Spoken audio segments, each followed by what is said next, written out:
Welcome to Gone in 60 Seconds. It's that time of the week where we look at this week's motorsport news, including F1 and new rules already. The power unit rules are changing for next year. We're going to get into all of that, plus a bit more too. I'm going to tell you what racing is on this weekend, where you can watch it, and when it's on. So let's get into it. Right then, so first thing here is the car channel, Gone in 60 Seconds. Please do make sure you're subscribed, it really does make a difference.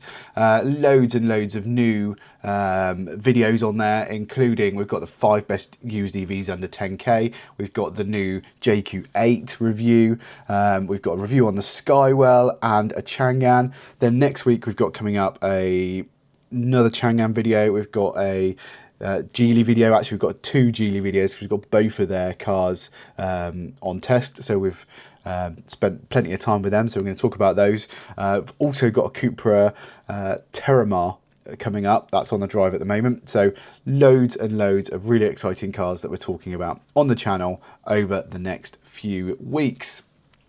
And then there's the Motorsport channel, which is this one. Again, please do make sure you're subscribed. It does make a difference. We're building up slowly on this channel, but it's really, really helpful if you subscribe on both because both have different content.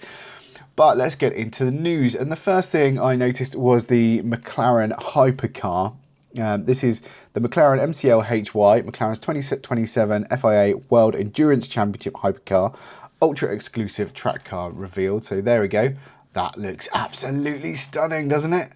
Wow, I think that looks, I mean, it's the test livery, but this is absolutely stunning. It's great in papaya. It looks brilliant. I'm really looking forward to seeing that on track. I think that's absolutely fantastic.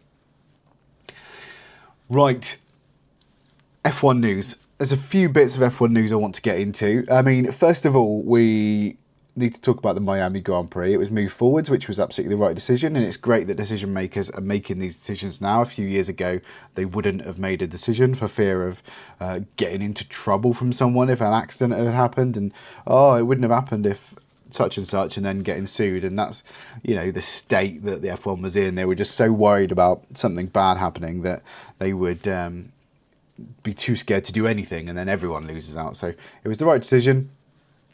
And we had a fairly good race. I really, really enjoyed it. Verstappen looks good. The Red Bull is definitely much better. The McLarens and the Mercedes looked almost fairly even. But Antonelli definitely has the lead over Russell, doesn't he? Russell is he being found out a little bit? What do you think? Do you think Russell's being found out? I mean, the problem Russell has, and I genuinely think that Antonelli is more likeable, right? And within Mercedes, surely it looks great for Toto Wolff if Antonelli wins, because Antonelli is the protege, and everyone was telling him he shouldn't have put him in the car. What better way to prove everyone how good you are at picking drivers and nurturing talent than have your driver come straight in and win the championship? And I know Russell is also Toto Wolff's driver, right? But, you know, Russell's sort of proved himself. Everyone knows he can win races. Everyone knows he could probably win a championship if he strung it together and had the best car and, you know, a subservient teammate. But I think Antonelli might have the edge. And I really hope he keeps it up, because it's almost putting Russell in his place a little bit. And Russell Rattled is quite an interesting character. And personally, I don't like him personally. And I don't dislike him. I don't think we could be mates, if that makes sense. Whereas there are lots of drivers that I think I would go out and have a beer with. And there's some certain drivers I just get a feeling about, and I think, you know, it's almost like his lifestyle is too airbrushed, like it's too much played to the cameras, and I don't like it. It all feels a little bit fake, and I don't like that. Maybe that's just me. He's obviously got lots and lots of fans, but, you know, there was a rumour that Russell merch was the one that didn't sell in Miami. So, you know, who knows? I think Kimi Antonelli has got the wind beneath his sails. You know, he is flying at the minute, and it is great to see, because he's such a likeable, lovely little lad, and to see him do well is absolutely fantastic. But on to actual news. But these are all talking points, and it's all the sort of stuff I wanted to have a chat about. So, you know, please put in the comments below what you think. Do you think Russell is easily going to beat Antonelli? Do you think he's going to come good? Do you think it's track specific? Or do you think he's actually on the ropes? Now, in actual F1 news, Sky have signed to continue as the exclusive home of Formula One in the UK until 2034, and it's cost them another £1 billion. So obviously, Sky believe that this is paying off for them, and the popularity of F1 has increased massively since they first took it. And I like it. I'm not going to subscribe to the Telegraph, so we're not going to do that. I mean, in some ways, it's very good because Sky do a lot. They've got their own channel, they do lots of content, and they have been innovators in that space. However, I just wish that they did the deal where we could choose to use the F1 app, right? Maybe through the Sky subscription or something. Because then, not I dislike Crofty, I really like Alex Jakes as well. I really like both of them. I think they're absolutely brilliant. It would be nice to try something different. It'd be nice to see the different setup. It would be nice to watch a different pre and post race show. But you know what I mean? I think sometimes it's nice to have the variety. And in some countries, you can choose which commentary you want and those sort of things. And I think that would be really, really good if we had access to all of that. And a Sky's interface can sometimes be a bit clunky as well. So I just wish that was something that they brought into it, because I think that would be really good for F1 fans. As for the team, I think the team's good. You know, it's great. I think it's great that Sky have shown this commitment. But it depends where you see F1. Do F1 think that maybe going direct to consumer with the app and F1 TV in the long term is their business strategy? Because they've done it in so many different places now. Is that worth more than £1 billion? You know, if they've got all the viewers in the UK and all the viewers across Europe paying a few quid a month or £5 a month or £10 a month or whatever directly to them, they probably earn more than that £1 billion, I reckon. I don't know. I don't know the economics behind it. I mean, it feels like the easy answer is to stay with Sky.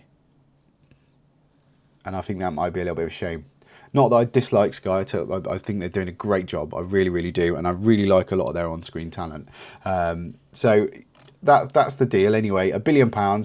Sky is still going to be the home of F1 until 2034. And that includes F1 Academy, F2, F3 as well, and Porsche Super Cup, I believe. So all of those sports are going to be staying in exactly the same place.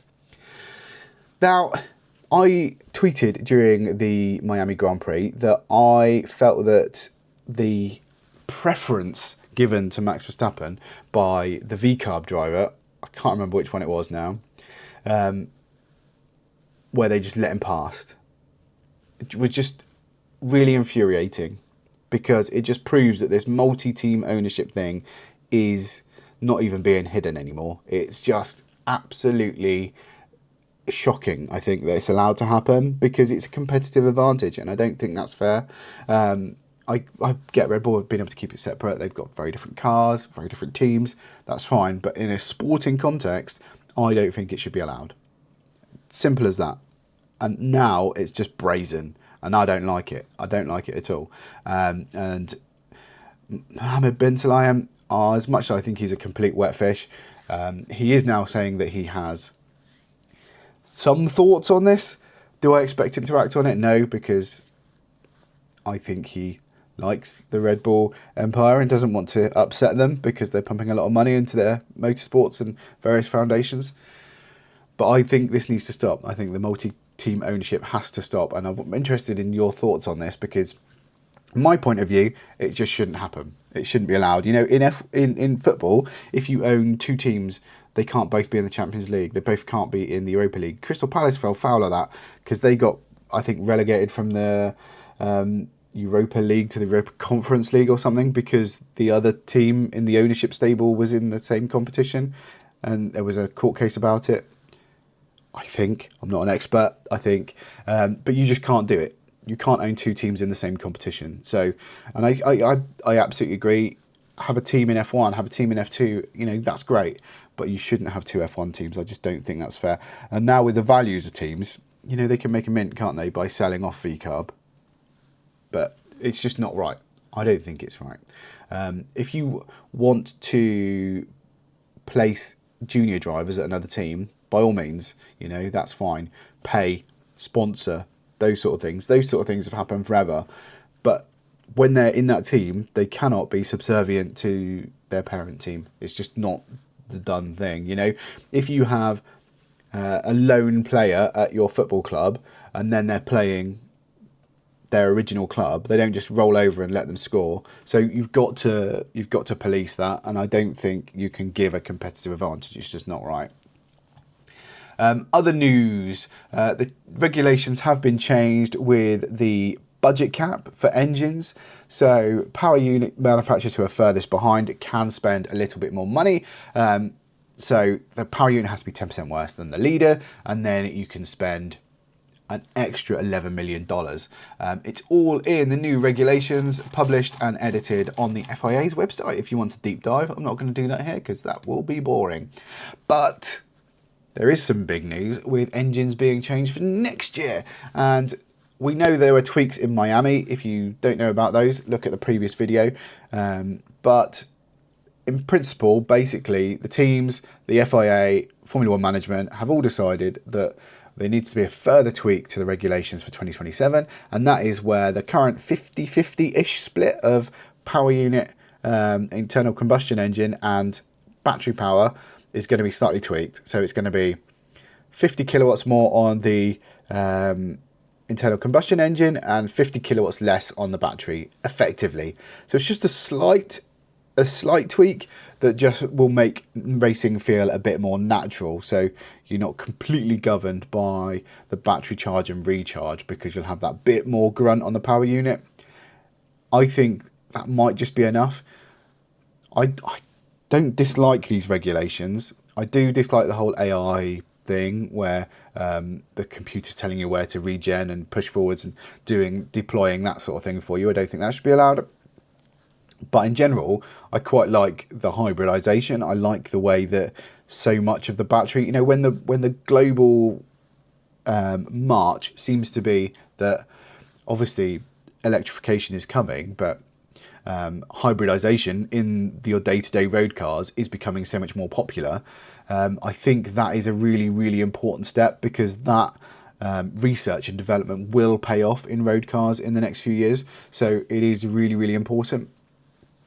So I think it's great, and I do think that how close the cars have been able to race has been fantastic, and it just adds another strategic element with cars being able to deploy and, you know, those sort of things. I don't dislike that at all. I think the racing has been fantastic. So this should just it's almost a gentle tweak, I think, just to push the cars in the right direction, so that you've got a bit more grunt on the power unit, so you don't have to clip on the straights and save so much energy to spool up your battery. So I think that is quite a sensible solution. So it's nice that they've decided that and they've got it done early. So let's look at what racing is on this weekend. So we've got the IndyCar Indianapolis. It is the Soncio Grand Prix, and it is live 9:30 p.m. on Sky Sports F1. I always love the IndyCar. I like it around Indianapolis as well, so that'll be an interesting race. It always is. And it's like the road circuit. It's similar to the one they used to use for F1. So we like that. And it's always the start of May, because it is the month of May at Indy. So we've got the Indy 500 at the end of the month, or in a couple of weeks' time. Always love that time of the year. What else do we have? We've got WEC. 6 hours of Spa. Oh, I love it. Love it. Love it. Love it. Love it. Love it. So race 2 p.m. CE time. That's UK time +1. So 1 p.m. on Saturday, which is pretty much as this is going out. A BTCC Brands Hatch. Oh, yes. I love the BTCC. That is on all day on ITV4. Absolutely brilliant. Love the BTCC. The racing is fantastic. So if you've got nothing on, just put it in the background and then crane your neck when the racing starts, because it is so much fun. It's so close. It's conflict. There is so much fun in the racing in BTCC and the other categories like the mini challenge and stuff. It's all brilliant, and Brands Hatch is just such a great circuit. World Rally Championship, Portugal, all throughout the weekend on TNT Sports, and then Moto3, Moto2 and MotoGP in France, again, all across that TNT Sports. So those are your racing details for the weekend. Please do tell me in the comments what you think of some of the rule changes, some of the tweaks, some of the news stories we've covered, and make sure you hit like and subscribe too. Thank you very much for watching, and I'll see you in the next one.